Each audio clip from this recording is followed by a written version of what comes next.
guys, welcome to the video. Recently I put up another video titled 10 Years to Straddle Planche, and within that I really hammered home this exercise called the planche negative as being the single best exercise for progression within the planche.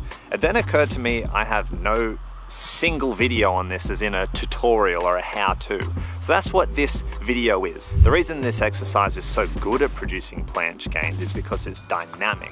It works the outliers of the planche position above and below and goes through the planche position with some degree of control. And each workout you do will build upon that strength until you can actually slow it down to the point of holding that planche position that you seek.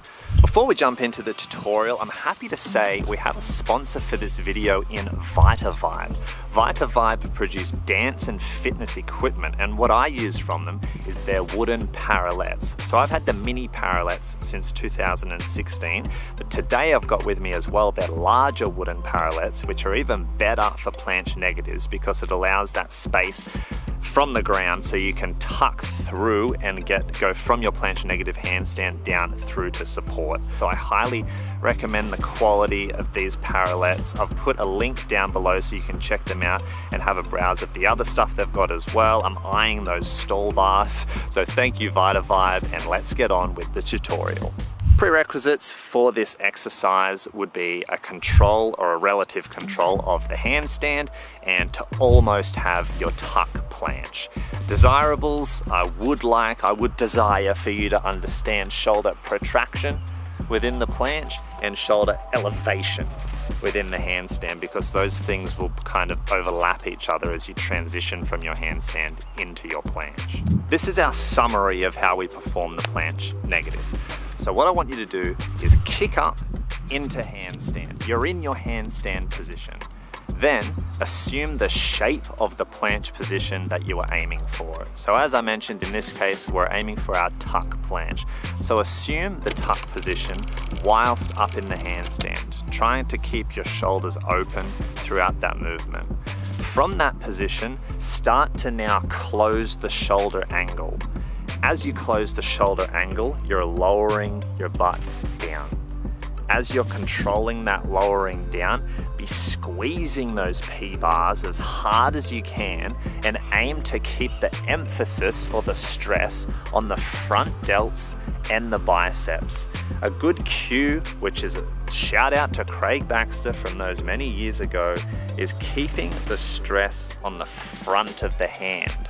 What you might notice in definitely mine is when I'm not thinking about it is the shifting of weight in the hand, and you can see it through the forearm muscle as well.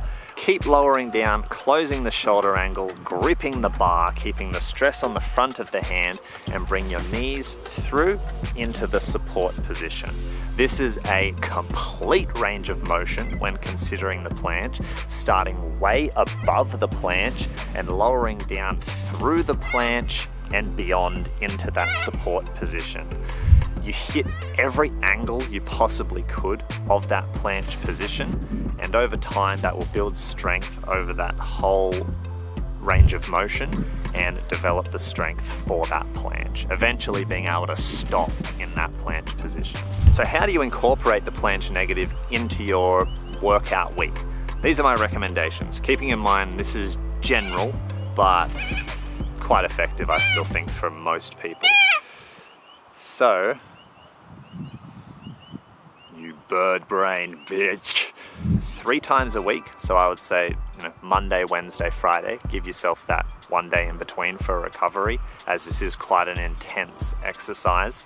And train it for 1 rep is 1 negative for 5 sets, allowing, say, 2 to 5 minutes recovery between each set that you do. In terms of progression, so you're doing the tuck planche, things are going well. How do you know when to upgrade it to that advanced tuck? How do you know when to upgrade your advanced tuck to your straddle position for the planche? I would recommend when you can lower down, slow and controlled from your chosen position and hit that planche and convincingly hold it and then follow through to support, that's when you're ready to upgrade the position to the next progression.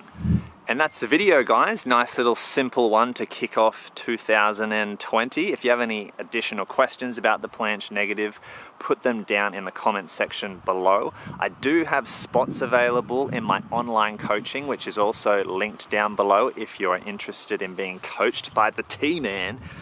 Subscribe if you got something out of it, share it. That's probably the best thing you can do if you think someone else can benefit from this type of content. Check out Vita Vibe down in the description, and I will see you for the next video.